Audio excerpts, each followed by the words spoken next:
Ang tema po ng ating programa ay kailangan ng matatag na agrikultura laban sa pagbabago ng klima. Kinakailangan ng mga magsasaka ang tulong na magmumula sa gobyerno upang maging matatag ang ating agrikultura at maging maayos ang kanilang hanapbuhay. At marapat lamang na bigyan suporta ang mga magsasaka sa pamamagitan ng mga input, pataba, patubig o irigasyon, mga makabagong makinarya, mabigyan ng daan upang mailako sa merkado ang kanilang produksyon, at iba pang tulong na maaaring ibigay sa mga magsasaka gaya ng suporta na ibinibigay ng ibang bansa sa kanilang sektor ng agrikultura. Higit pa sa 14 milyon ng 30 milyong hektarya ng lupain sa Pilipinas ang agrikultural.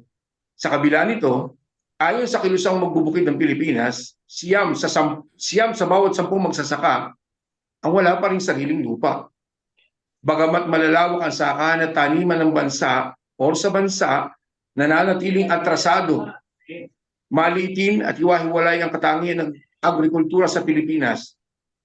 Nahaharap ang mga magsasaka sa maraming problema kagaya ng mataas na upa sa lupa, na bunga ng kawalan ng sariling lupa ng mga magsasaka at manggagawang bukid, malaking gastos sa puhunan, mataas na usura at pangongontrol at pambabarat sa merkado.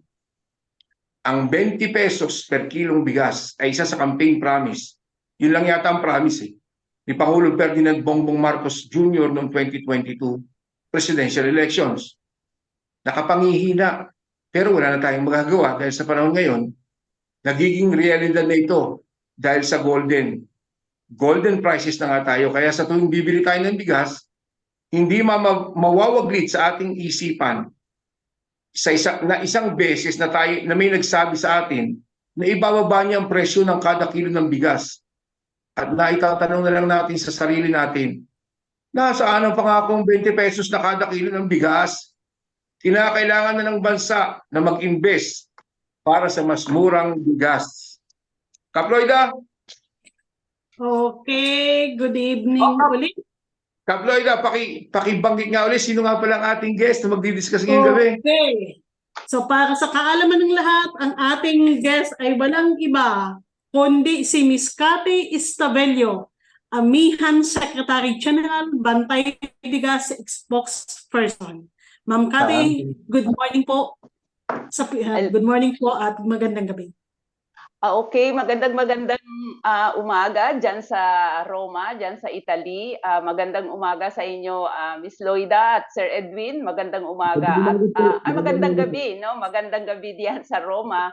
At dito sa Pilipinas ay syempre magandang umaga. Alam kong maraming sumusubaybay dito sa inyong programang Ugnayan sa Himpapawid.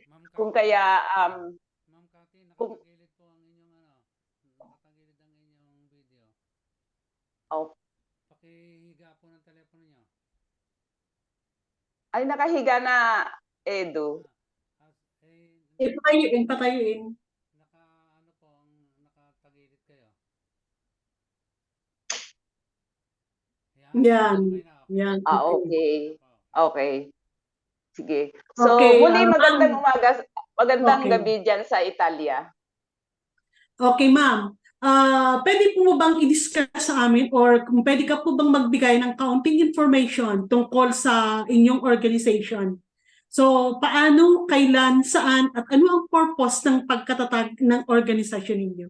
Okay, sige. Sa maikling salita ay ang organisasyon namin, ito yung Amihan o Organisasyon ng Kababaihang Magbubukid, ay naitatag pa ito, Miss Loida at Sir Edwin, noong 1986, nung nanawagan ang gobyernong Cory Aquino na magbuo ng mga organisasyon at tulungan ang ating mga mamamayang, lalong-lalo na yung mga kababaihan na maging bahagi dun sa ating sa kanyang gobyerno. So yung Amihan ay pangunahing gawain nito ay pag-oorganisa ng malawak na bilang ng ating mga kababaihang magsasaka, kababaihan sa kanayunan para doon sa kanilang, para igiit yung kanilang mga batayang issue, at ang batayang issue na ito ay yung kawalan ng lupa, kawalan ng serbisyo ng gobyerno sa ating mga magsasaka, at higit sa lahat ay kilalanin ang mga kababaihan sa kanayunan bilang isang malaking pwersa para sa ating ekonomiya, no? Para sa ekonomiya. At siyempre, yung pagpapatuloy ng paggigiit ng mga kababaihan na maging kapantay sila ng kalalakihan doon sa lahat ng mga aspeto sa buhay. So, sa ngayon ay mahigit 30 years na yung amihan na nag-e-exist at meron na itong mga chapters nationwide sa iba't ibang probinsya sa region ng Cagayan, ng Bicol. Tapos malaking bagay na yung pag-oorganisa sa kababaihang magsasaka dahil kabahagi na sila ngayon doon sa laban sa lupa, kung saan ay patuloy itong pangunahing itong problema ng malawak na bilang ng ating mga magsasaka, no? Lahat nung katuwang na sila ng mga kalalakihan doon sa panawagan na igiit ang karapatan sa lupa, kamtin ang ating kasiguraduhan sa pagkain sa pamamagitan ng pagpapalakas sa ating lokal na produksyon at hindi importasyon. So, yun ang amihan. Ang amihan ay secretariat ng Alyansang Bantay Bigas, kung saan tayo yung spokesperson. At yung Bantay Bigas ay, syempre, ang panawagan din nito ay sapat, ligtas at abot kayang presyo ng bigas. Pero sa mga nagdaan at kasalukuyang gobyerno, yung panawagan na sapat, ligtas at abot kayang presyo ng gobyerno ay wala na sa gobyerno, hindi na natin nakikita yung sapat dahil talaga naman umaasa na sa importasyon yung gobyerno para dun sa kakapusan ng produksyon ng ating pagkain. Hindi na rin siya ligtas dahil dun sa, alam naman natin na kapag yung imported na bigas ay ang tagal-tagal na yan, minsan pa nga panahon ni Duterte ay yung na-import na bigas ay bukbok, no? Ang dami-daming bukbok. At mismo yung ating mga consumers, no, dahil sa hindi nila kayang bilhin yung napakataas na presyo ng bigas, ay pumupunta na lang sila, ang nabibili na nila ngayon ay yung mura, mababang presyo, mas mababa dun sa 56, 60 pesos per kilo. Pero ayon sa kanila ay talaga naman hindi maayos ang lasa, kaagad-agad ng papanis, at sabi ng mga consumers ay kung gusto mong nakangiting ngumuya ay kailangan ang bilhin mo na ngayon na presyo ng bigas ay yung 60 pesos per kilo. So kahit isang agrikultural na bansa yung ating Pilipinas, nakakahiya sampal sa mukha ng gobyerno na talagang naitala na naman ngayong taon na nakatala ngayong taon na 2023 and 2024 ay number 1 rice net importer ang Pilipinas sa buong mundo. Nilampasan pa natin ang China na billion ang kanyang populasyon, ganun din ang Indonesia. Nalampasan pa natin yung kanilang mga ini-import na bigas. At ang mahirap dito ay yung pangako ng gobyerno na 20 pesos per kilo ay hindi na nga natupad, bagkus ay tumaas pa lalo yung presyo ng bigas sa ilalim ng kanyang panunungkulan, kung saan September ay naitala ng PSA, yung Philippine Statistics Authority, na yung presyo ng bigas sa Pilipinas ay pinakamataas sa nagdaang 14 years. 14 years sa ilalim ng kanyang panunungkulan ng rehimeng Marcos, na kung saan ay noong unang taon niya sa pagiging presidente ay naupo pa siya bilang DA Secretary. At akala ng mamamayan ay, seryoso siya sa pangako niyang maging 20 pesos per kilo ang bigas dahil sa kasaysayan ng Pilipinas ay walang naupong president na pagiging DA Secretary. Pero kabaliktaran lahat. Ang dami niyang pangako sa mga mamamayang Pilipino nung siya ay tumakbo, maliban sa 20 pesos per kilo, sabi niya ay ire-review niya yung RA 11203 o yung batas na pumapayag na bukas na bukas yung ating bansa sa pag-i-import ng bigas. At ito ay nangako na maging 25 pesos per kilo yung batas, no, na sinibatas ni President Duterte. pero walang 20 pesos per kilo, no, bagkus ay talagang nagtuloy-tuloy yung pagtaas ng presyo ng bigas. At tama yung sinasabi nyo na mawala na lahat, wag lang kanin, pero ito na yung pinaka-basic right ng mamamayang Pilipino ay tinatanggal ng mga programa at polisiya ng gobyerno sa ilalim ni President Marcos. So yun yung nangyayari at tuloy-tuloy yung ating panawagan ng dapat talaga wag iasa ang ating kakapusan, wag iasa ang pangunahing pangangailangan ng mamamayang Pilipino sa pag-import, bagkus ay likhain ng sarili nating mamamayan, ng ating mga magsasaka yung pangangailangan natin sa pagkain, dahil alam naman nila na tama ng binanggit nyo kanina, meron tayong 30 million agricultural land at 4.7 dito ay 4.7 million dito ay natatamnan ng palay, no? Natatamnan ng palay, at kung talagang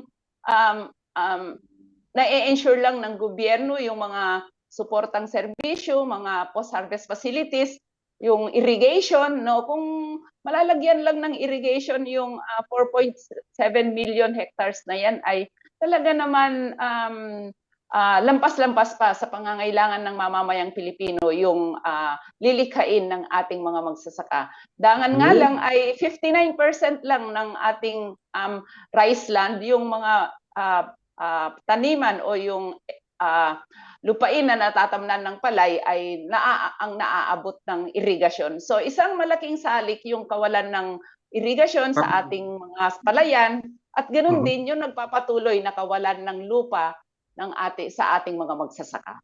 Okay. So at least nabigyan tayo ng idea ni Ma'am Cathy sa kung ano ba yung kasalukuyang sitwasyon ng ating mga magsasaka, ng kasalukuyang status din, kung ano yung mga dinaranas sa problema nila, mga data patungkol sa lupang kasalukuyang sinasaka at pwede pang pagsakahan. Ma'am Lloyda, Ma'am Cathy, nabanggit niyo po kanina yung nakakahiya, ano? Ako naman gagamitin ko yung nakakagalit, ano po? Nakakagalit, bakit po gagamitin yung nakakagalit na termino? Dahil unang-una, yung mga bansang binibilhan natin ngayon ng bigas tulad ng Vietnam, Thailand, at saka yung China, yung India, hindi naman lingid sa kaalaman nating lahat na yung mga yan nag-aral dito sa Pilipinas, sa IRI. Ha? At lahat ng kaalaman nila, na-develop nila, tayo mismo na lugar, bansa na pinag-aralan nila, tayo ngayon yung bumibili na pag-iwanan, bumibili sa kanila. Yun yung bagay na nakakagalit. Considering na sa populasyon ng India at saka China, na bilyon ng populasyon, sa kanila pa tayo bumibili, di ba? Dapat yung populasyon natin at yung lawak ng lupa na pwede natin pagtaniman, dapat kung tutuusin tulad tayo ng Vietnam na lampas-lampas ng supply, na pwede pa tayong mag-export sa ibang bansa.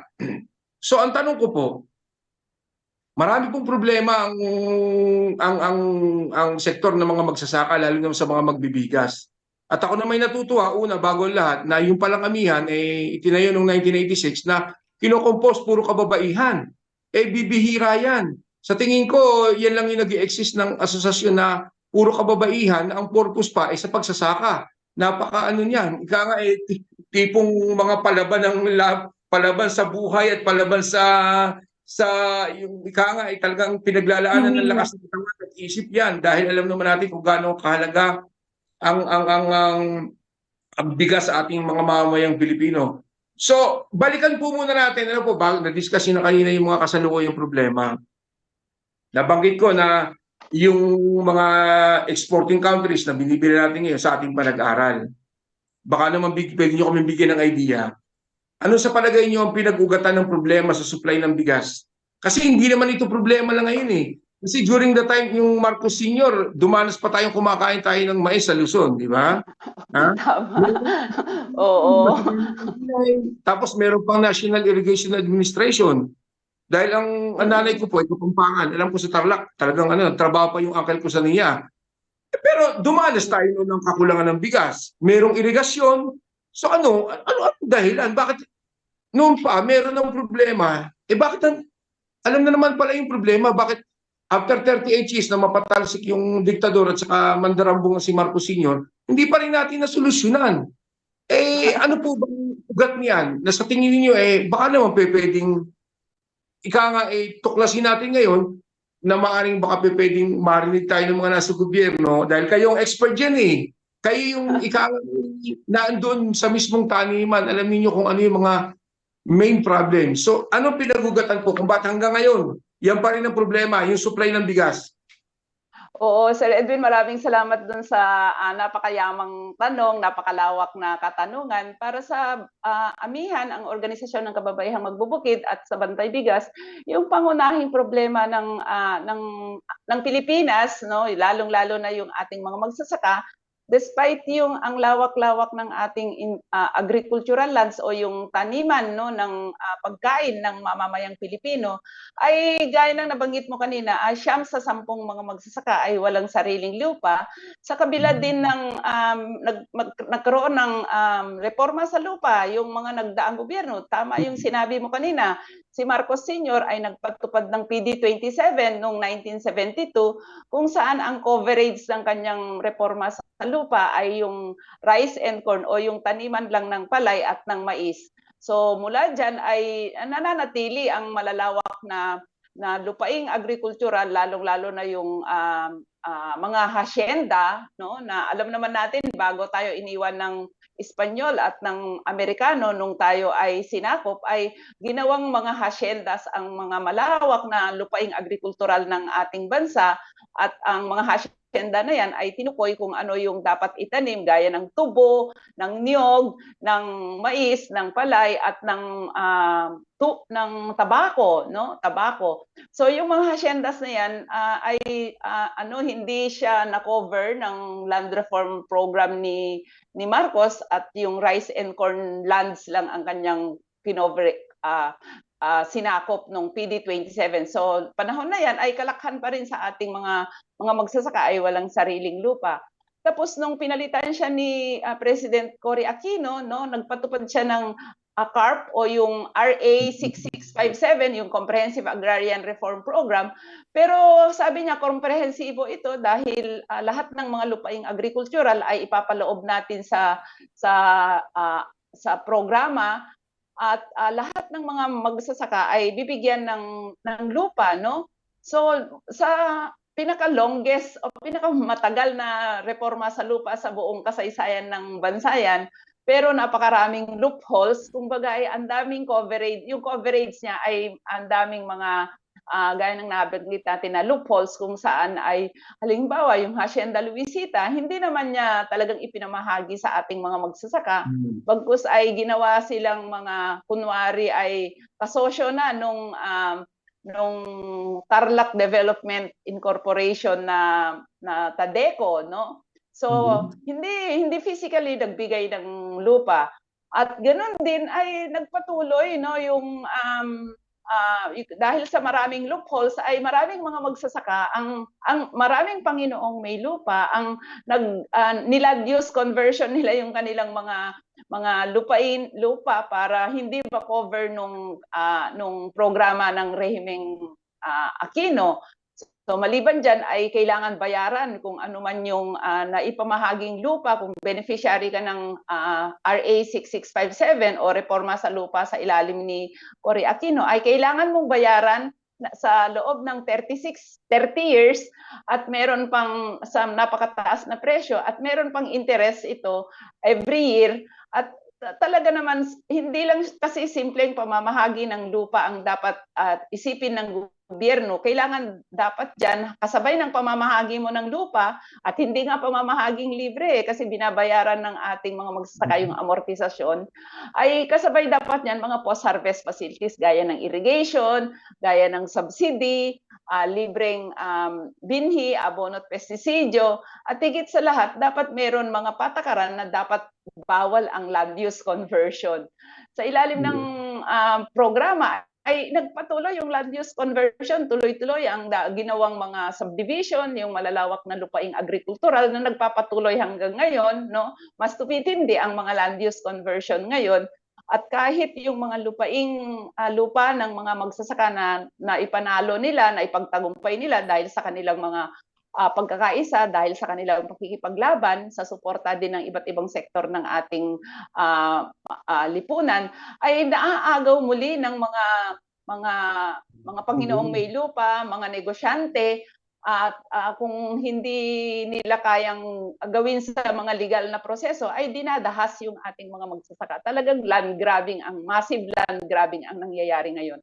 Kung kaya sa patuloy na pagkikipaglaban ng mga magsasaka kasama ang mga kababaihan ay nirerentag, maraming pinapatay, maraming nakukulong ng mga magsasaka, at yun ay nag-ugat doon sa kanilang pakikipaglaban sa lupang kanilang sinasaka. No? So, yun yung mga nangyayari, at syempre yung mga patakaran mismo din ng gobyerno, yung mga neoliberal policies na talagang bukas na bukas yung ating bansa doon sa pagpasok ng mga imported na produktong agrikultural, lalong-lalo na ng bigas, ay talagang matinding displacement sa ating mga magsasaka dahil sa pagkalugi nila, na isasanla nila yung kanilang mga lupa, ay hindi na nila hanggang sa naririmata na, at yung pagkarimata ng kanilang lupa ay nagre-resulta yan ng land use conversion. Kasi kung sino'y nakabili, ay talagang doon na nag-uumpisa yung pagpasok ng mga developer para gawin subdivision yung kanilang yung mga lupang kanilang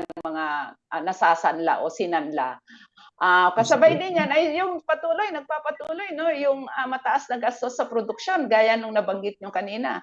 Dahil sa liberalize yung ating industriya sa agrikultura, ay lahat ng abono at pestisidyo, binhi, makinarya ay talagang mga galing sa mga imported yan, at syempre ang nagdidikta doon sa kung ano itatanim ng ating mga magsasaka ay yung mga agrochemical corporations, na sila itong lumilikha ng binhi ng mga gamit sa produksyon.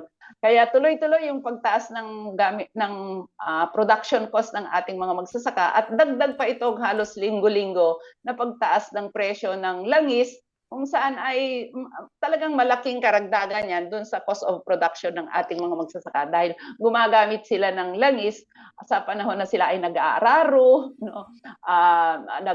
Nag-aani, yung mga harvester ngayon, na yun na yung gamit ng mga Panginoong may lupa, yun na yung gamit sa pag-aani ng ating mga magsasaka, ay napakataas na renta ng harvester, at kasabay din yan ay yung displacement ng mga manggagawang bukid na kalakhan dito ay mga kababaihang sa kanayunan, ay nadi-displace sila dahil doon sa paggamit ng harvester na makina na yung nag-aani hanggang sa naggigiik, at ang ginagawa na lang ng mga pahinante dito o yung manggagawa doon sa harvester ay yung isasako na nila yung naaning palay. So displacement talaga yung nangyayari, dahil itong mga teknolohiya ay hindi naman hawak ng mga talagang nangangailangan o hawak ng mga manggagawang bukid, kasi wala silang lupa kaya nagiging manggagawang bukid sila, at higit lalo silang na-displace, na wala ng trabaho nung ang gamit na ng kalakhan sa pag-aani ay yung harvester. So yan yung mga iba't ibang dahilan kung bakit yung ating mga magsasaka ay nadi-displace sa kanilang mga kabuhayan, at nagre-resulta ng kagutuman sa hanay nila.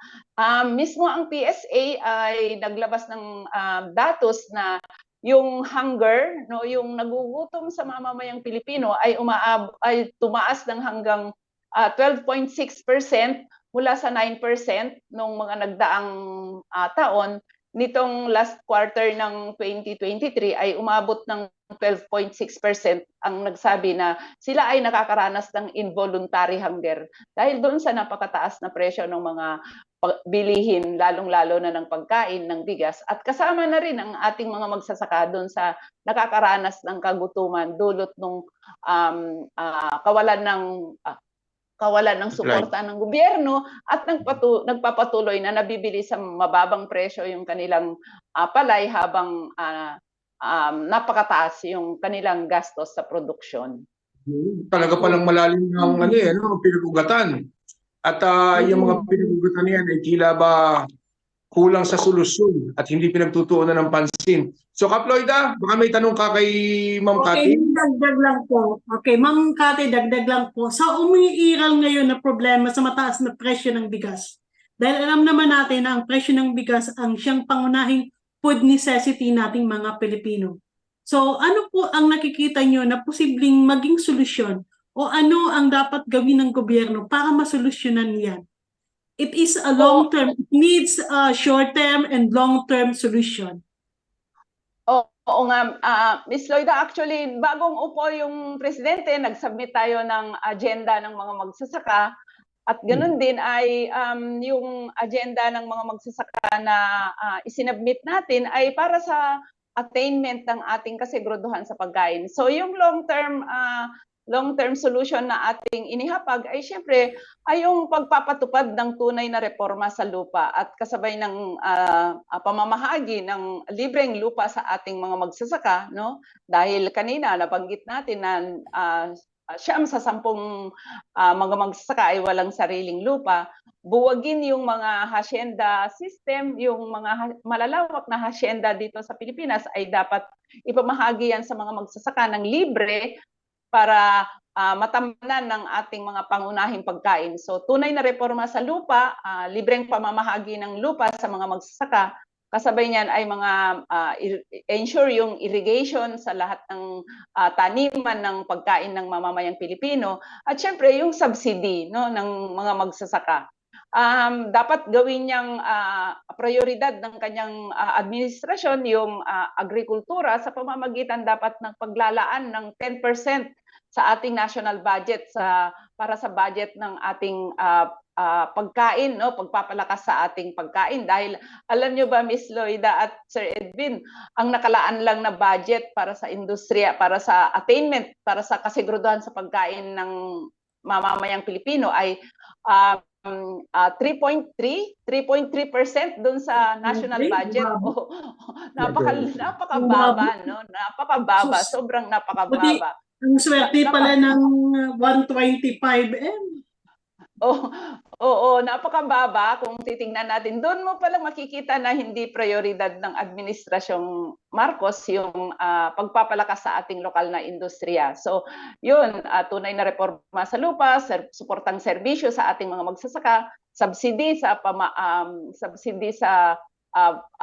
mga gastos sa produksyon, at higit sa lahat ay dapat yung short term nito ay tawag mo dito yung ibasura yung RA 11203 o yung Rice Liberalization Law na kung saan ito yung batas na talaga naman napakadaming pangako sa ating mga magsasaka at saka mga consumers, pero kabaliktaran yung nangyayari, yung direktang epekto nito sa ating mga magsasaka at mga consumers, gaya ng ang pangako nung batas nung isinabatas ito ay gawin 25 pesos per kilo yung bigas, no? Kaya tinanggal nga yung mandate ng NFA na dati ang NFA ay nagtitinda ng subsidized price. Ito yung 27 pesos at saka 32 pesos sa palengke. So tinanggal yan. Sa palengke mismo nung ngayon, yung kadiwa, binuhay ni BBM, no, at ipinangako niya na mula dyan ay magkakaroon ng 20 pesos per kilo o 25 pesos per kilo nung umpisang pagbubukas ng kadiwa. Pero saglit lang yan dahil wala naman talagang maibebentang bigas ang gobyerno dahil mula nung naisabatas nga yung RA 11203 nung February 14, 2019 ay tinanggal na yung hindi na pwedeng mamili ang NFA ng palay na pwedeng gilingin nito at ibenta sa palengke sa pamamagitan ng murang presyo.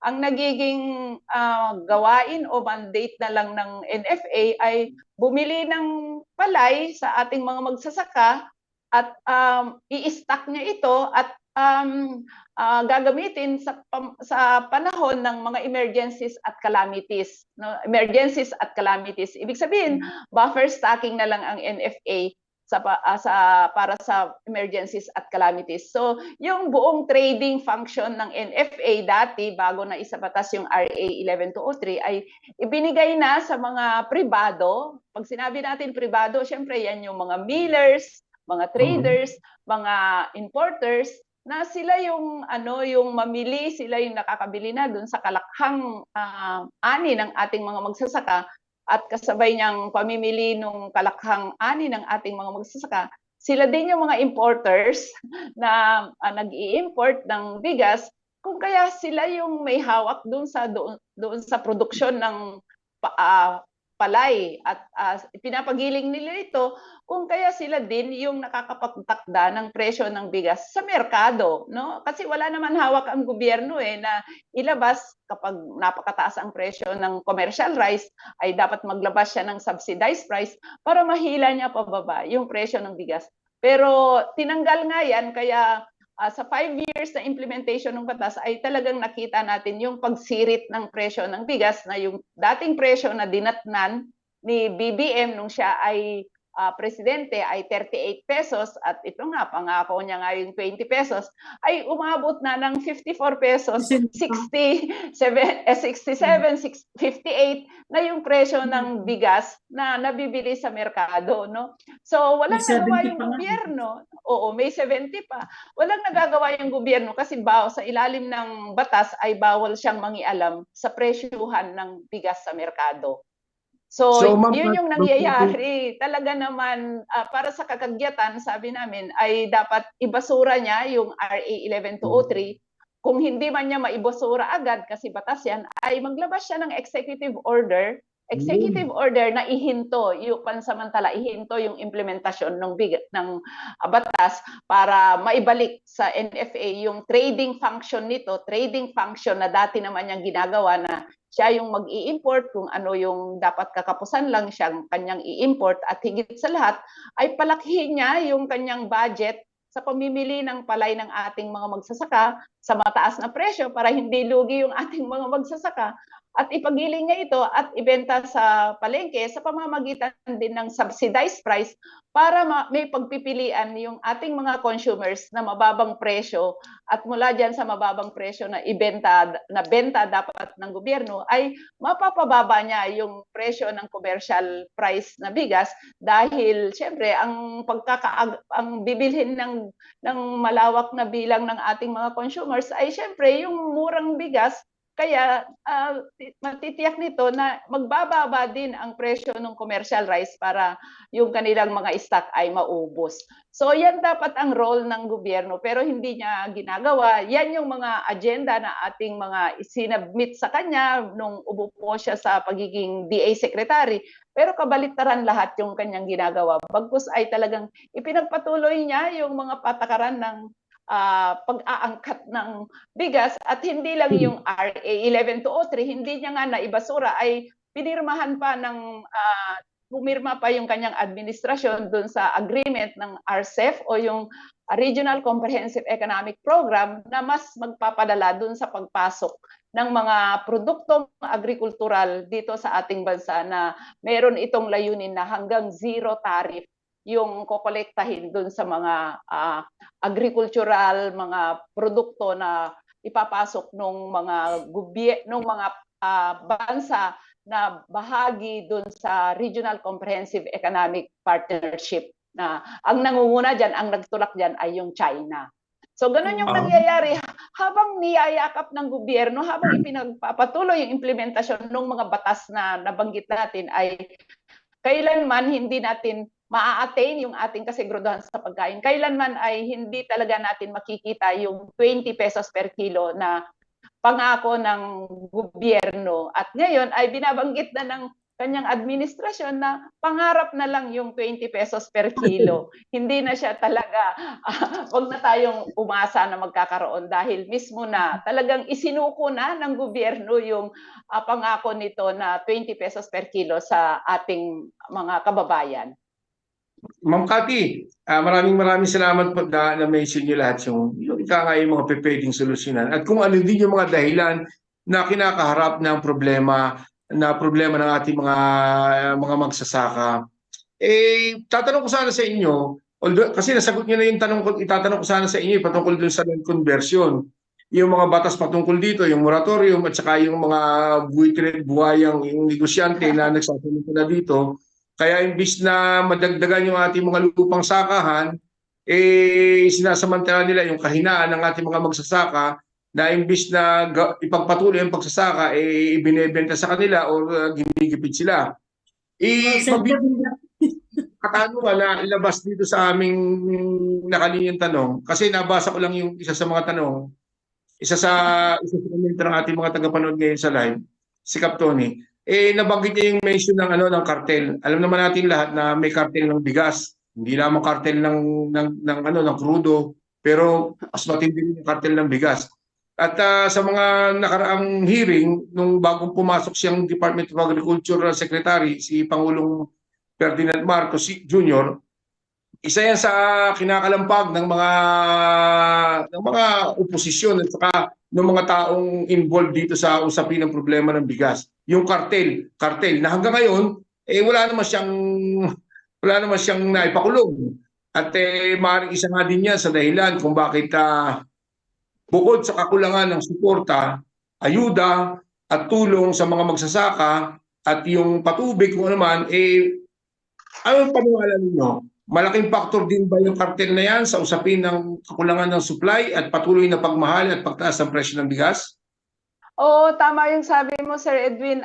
Yung kartel na pangako ng mga kartel at mga smuggler no, na binanggit ng gobyernong rehimeng Marcos na magtago na sila, may kalalagyan sila. At nangako siya na bubuwagin niya yung kartel sa bigas at yung mga smuggler.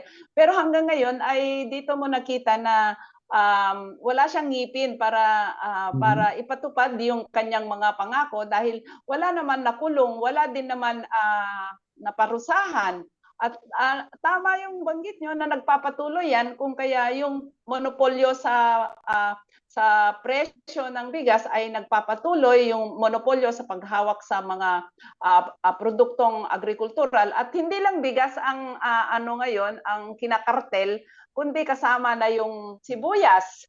Yung sibuyas, maalala natin, yung sibuyas sa ilalim ng kanyang administrasyon ay umabot ng 720 pesos per kilo dahil doon sa kartel. Kartel sa pag-i-import ng sibuyas. At ang ginawa lang niya ay may mga ilan, tinanggal niya doon sa posisyon sa Department of Agriculture.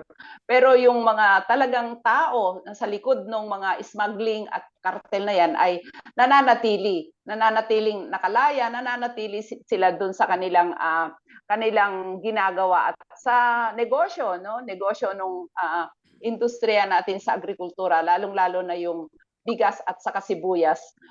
Ang sibuyas ngayon ay 25 pesos per kilo, pero pagdating sa palengke, napakataas pa rin, mahigit 100, no? At ang nakakagalit dito ay kapag panahon ng anihan ay talagang doon mo makikita yung paglabas ng mga imported na produktong sibuyas at ganun din sa bigas. Ngayon ay maraming dumadating na imported na bigas at isinabay nila dito sa anihan ng ating mga magsasaka na magreresulta uli yan ng pagbaba ng presyo ng palay ng ating mga magsasaka. No, so yung kartel ay nananatiling namamayagpag sa kanilang negosyo dito sa ating bansa. Mga smuggler, walang nagawa ang gobyerno, nananatiling walang napakulong. At yun yung mas palagi niyang pangako na pinangako pa nga niya ito na gagawa siya ng special court para habulin yung mga smuggler at saka mga kartel. Pero wala siyang nagawa kahit ang dami-dami ng hearing na nangyari sa Senado at saka sa Kongreso na nandyan na yung mga pangalan ng mga matagal ng smuggler at saka kartel sa bigas, pero wala talaga siyang nagawa, no? Wala siyang, ganun siya kainutil sa isang maikling salita ay ganun siya kainutil kung kaya nananatili napakataas yung presyo ng mga produktong agrikultural. At syempre yung mga smuggler na yan ay talaga naman isang malaking economic sabotage yan dahil hindi nagbabayad ng buwis, no? Walang buwis, kaya yung kaya lang niyang kolektahan ng buwis ng regressive na buwis ay syempre yung mamamayan at saka yung mga langis, yung ganyan. Kaya ganun na talaga yung nangyayari sa ating sa gobyerno ng rehimeng Marcos, no? Kung kaya hindi katakataka na mas tumitindi, lumalawak yung disgusto ng mamamayang Pilipino at naihihiwalay na sa mamamayang Pilipino dahil sa lahat ng kanyang pangako nung panahon na siya ay nangangampanya ay walang natupad. Bagkus ay kabaligtaran lahat yung nangyayari, no? Ang maganda doon, isa na nga lang yung pangako, hindi pa matupad eh. Kaploy may tanong ko. Oo. Yun na nga, actually na-discuss naman yun ni Ma'am kanina, yung bang tungkol sa suntok yun sa buwan na makamit ang 20 pesos na presyo ng bigas. So siguro may posibilidad siya kung ang gobyerno mismo aalalay siya sa mga agrikultura or aalalay sa mga farmers natin, i-assist nila ang mga pangangailangan nila when it comes sa mga pataba, patubig at mga fertilizer. So siguro ma-attain natin yan. Kasi napaka-imposible na sabihin mo ang presyo ng bigas 20 na. Pero di mo tinitingnan paano naman yung mga gastos ng mga farmers. So suntok yun talaga sa buwan. May posibilidad na ma-attain siya kung ang gobyerno mismo kikilos, susuporta talaga at tutulungan ang mga farmers. Pero ma'am, dagdag lang, may El Niñong kinakaharap ngayon ang Pilipinas. Lalo na ang mga magsasaka, nakikita natin ang problema nila. So, ang gobyerno ba may ginagawang solusyon sa bagay na yun? Actually, Miss Loida ay wala pa man yung talagang El Nino nung nakaraang taon ay binabanggit na ng Pag-asa, no, na makakaranas tayo ng long drought o El Nino sa mga darating na taon, 2024 nga. So bahagi din nung ating mga advokasya, no, ay nanawagan na tayo sa gobyerno. Actually, June pa lang nung nakaraang taon ay nananawagan na tayo na paghandaan yung El Nino, dapat yung mga patubig sa mga dams ay dapat i-priority na yung sakahan at ganun din ay dapat mamahagi ng mga binhi na resilient sa tagtuyot. At syempre, hindi lang siya simpleng ganun, dapat ang tawag mo doon, dapat magbuo siya dapat magtayo siya ng mga irrigation, yung solar irrigation sa mga lugar na posibleng matamaan ng El Nino at mamamahagi ng mga binhi na talagang ito yung matatag sa tagtuyot. So, lahat yan ay ikinampanya natin sa gobyerno para paghandaan para hindi talaga talagang maapektuhan o hindi talaga masira, no, yung production cycle ng ating pagkain. Pero ngayon na nagkukumahog ang gobyerno kung saan ay marami na silang binabanggit na magtatayo sila sa solar irrigation, inaayos yung mga irrigation canal, pero hindi pa rin sapat dahil ito na nga yung El Nino, ang dami na ipakita nyo mismo sa inyong video kanina na talagang ang lawak-lawak na yung apektado ng El Nino, na yung ilang mga magsasaka ay tinitignan na lang nila yung kanilang mga pananim na natutuyot hanggang sa namamatay na.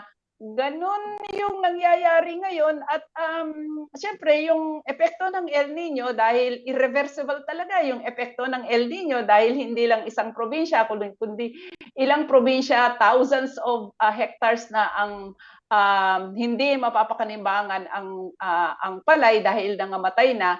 So yung saganang gayon ay talagang may malaking epekto dun sa kasiguraduhan natin sa pagkain.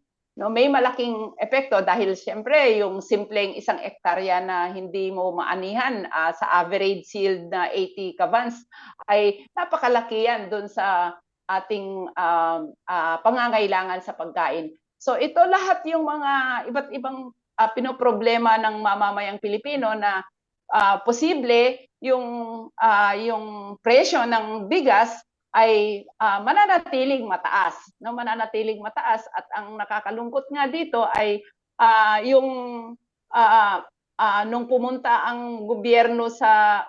si presidente sa Vietnam nung nakaraang buwan ay pumirma siya ng ng Memorandum of Agreement na inaasahan niya na ang Vietnam ay mag-e-export ng bigas sa sa volume na 1.5 hanggang 2 million metric tons.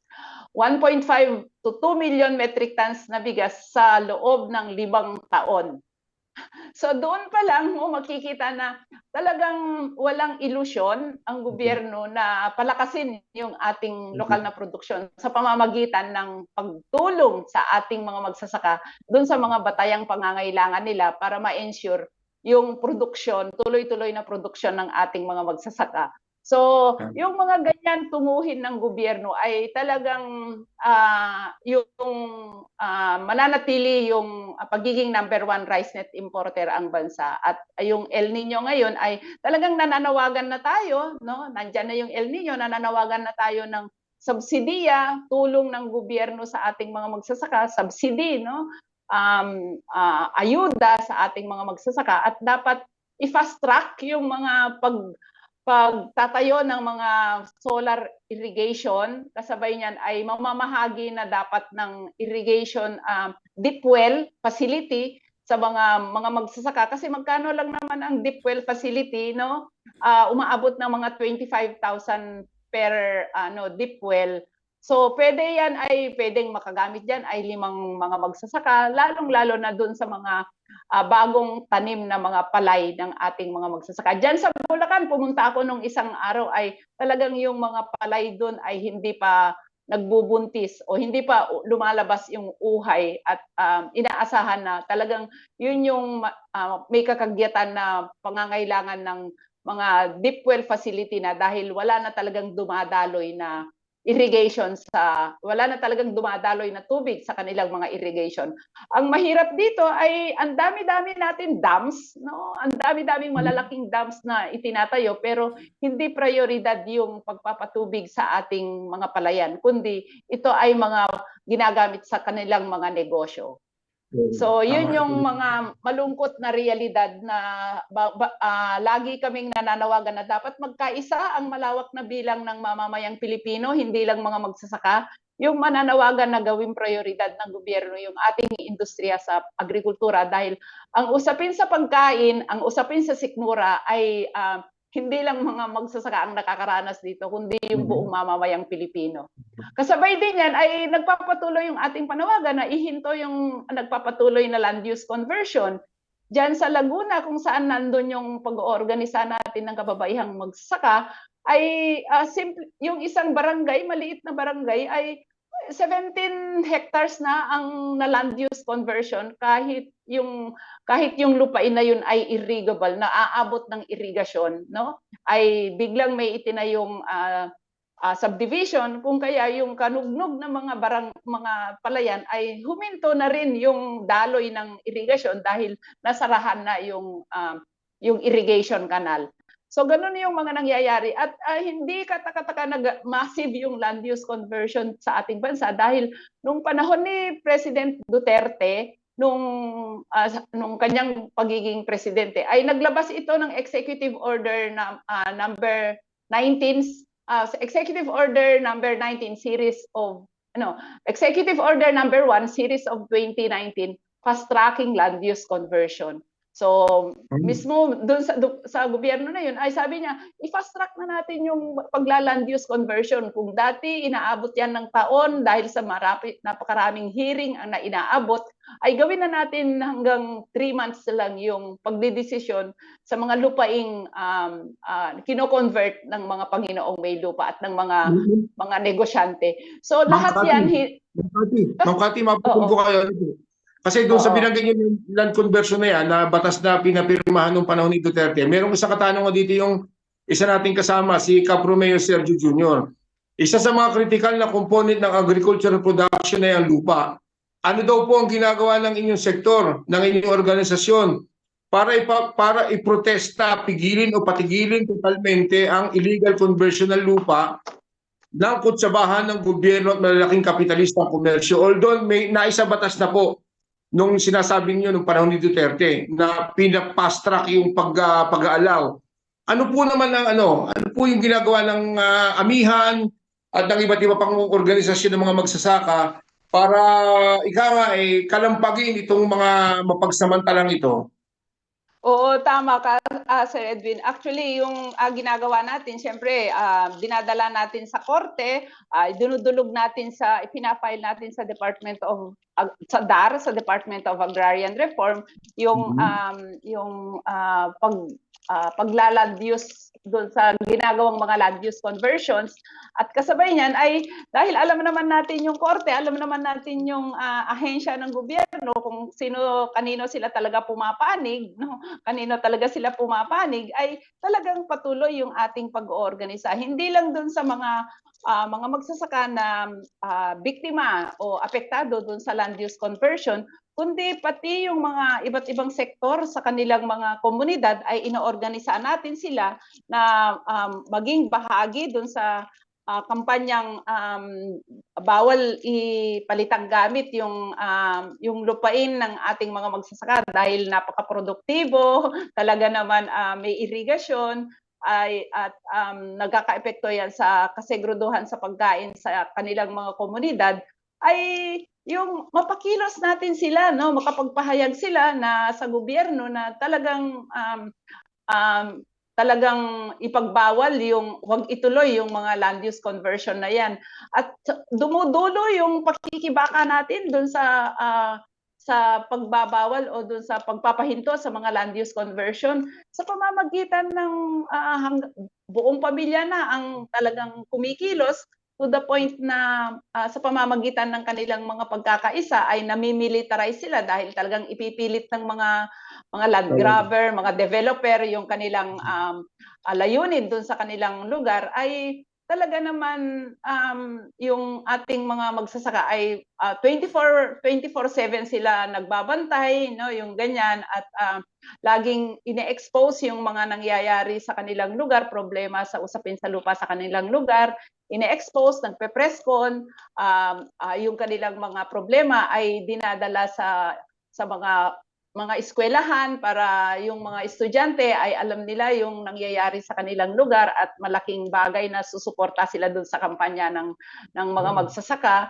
At kasabay din yan, hindi lang sa eskwelahan, sa mga taong simbahan, talaga naman nagsasalita sila sa pulpito para ipanawagan na dapat magkaisa tayo para mahinto itong massive land use conversion na nangyayari sa ating mga prime agricultural na lupain na magreresulta sa matinding kagutuman ng mga komunidad at higit sa lahat ng buong mamamayang Pilipino. So hindi nananatili sa isang komunidad yung problema sa lupa, sa mga nangyayaring mga katiwalian ng gobyerno, ng mga LGU, kasabwat ang mga LGU, kundi talagang massive campaign yung ginagawa natin, at hanggang nadudulo doon sa mga press conferences para yung media ay i-take yung problema at maipaliwanag, makuha yung simpatya ng malawak na bilang ng mamamayang Pilipino.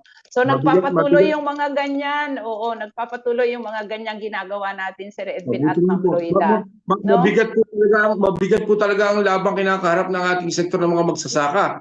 Considering na yung mga pasimuno dyan sa land conversion na yan, meron pa nga mag-ina sa Senado. Alam naman natin na siguradong sila yung mga pasimuno sa mga batas na ganyan, at sila yung umahadlang para sa kapakanan ng mga magsasaka. So, totoo yan, binanggit mo, Sir Edwin. Tuwing nagkakaroon ng hearing dyan sa Senado, lalong-lalo na sa usapin sa agrikultura, kung saan si Senator Cynthia Villar ang chair ng Committee on Agriculture dyan sa Senado, ay talaga naman kahit napaka-konkreto yung ating datos na inailalahad, ay kaya niyang baluktutin at pinapahinto yung aming mga pagsasalita doon sa Senado tuwing hearing. No? Lalong-lalo na dyan sa RA 11203 dahil siya ang nagsulong niyan, pangunahin siyang nagsulong doon sa pagsasabatas ng RA 11203 o yung Rice Liberalization Law. Tapos pag ini-interview, akala mo, inosente, yung pala siyang pasimuno talaga. So, magpaping, lubos talaga nagpapasalamat, hindi dahil sa extended na kami, pero talagang productive ng ating talakayan ngayong gabi. At nasagot mo lahat ng aming katanungan, at siyempre, naging malinaw din sa ating mga taga-subaybay ngayong gabi. Marami pa sana kaming tanong, kaso medyo late na rin tayo. So, sa maikling Sa maikling salita, survival ang sitwasyon ng mga magsasaka sa Pilipinas. Oo nga. Oo, Ma'am Cathy, baka naman pwedeng magbigay ka ng konting mensahe sa ating mga taga-subaybay, sa mga OFW, sa mga nakakapanood nating mga kasamahan diyan sa Pilipinas na nasa sektor ng pagsasaka ng bigas, kahit yung nabanggit mo nga yung issue ng sibuyas, patungkol sa mga bagay na ika nga ay direkta sa ating sikmura, di ba? Baka pwede magbigay ka oo. ng mensahe para sa kanila para at least hindi naman sila mawalan ng pag-asa na makamtan natin yung tamang supply ng bigas at higit sa lahat ay abot kaya sa ating mga bulsa. Okay, maraming salamat Sir Edwin at Ma'am Loida. Siyempre nagpapasalamat ang Amihan, ang Banday Bigas sa pag-imbita nyo sa akin ngayong araw sa inyong programa, no?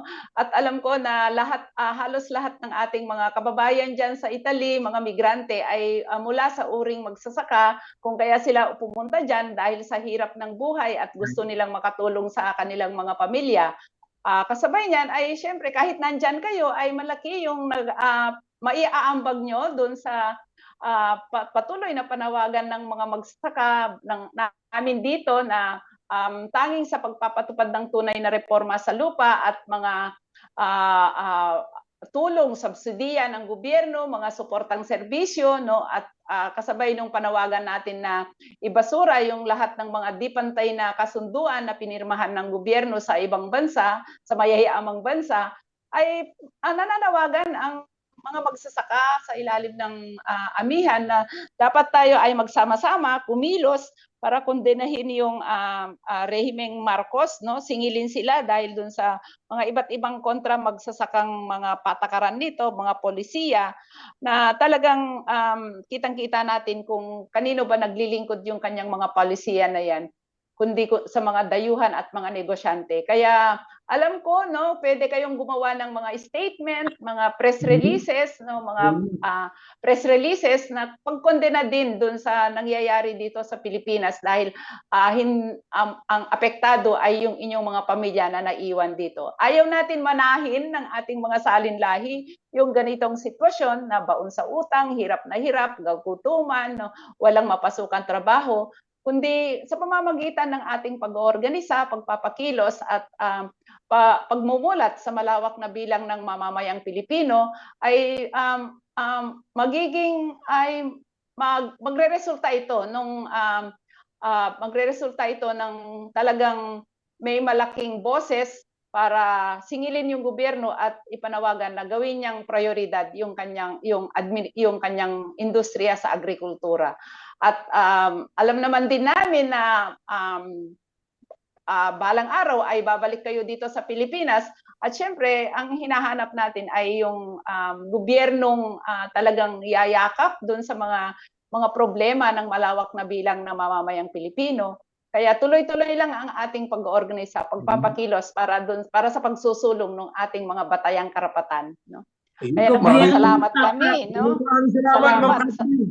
Naalala ko ang slogan ni BP Leni, gobyernong tapat, angat buhay lahat.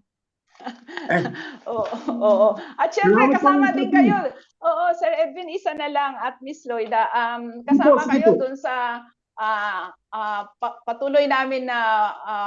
patuloy namin pag-oorganisa at pagkilos para biguin yung charter change na isinusulong ng Rehime Marcos kasama yung mga nasa Kongreso at saka Senado, dahil kapag nagtagumpay yung gobyerno dito sa charter change na ibubukas yung ating mga yung negosyo ng mga dayuhan dito, ay higit lalong mawalan ng pagtatamnan ng palay dahil papayagan nitong magmay-ari yung mga dayuhan ng 100% sa ating mga natural resources. So pag sinabi natin natural resources, yan ay syempre pangunahin sa lupa.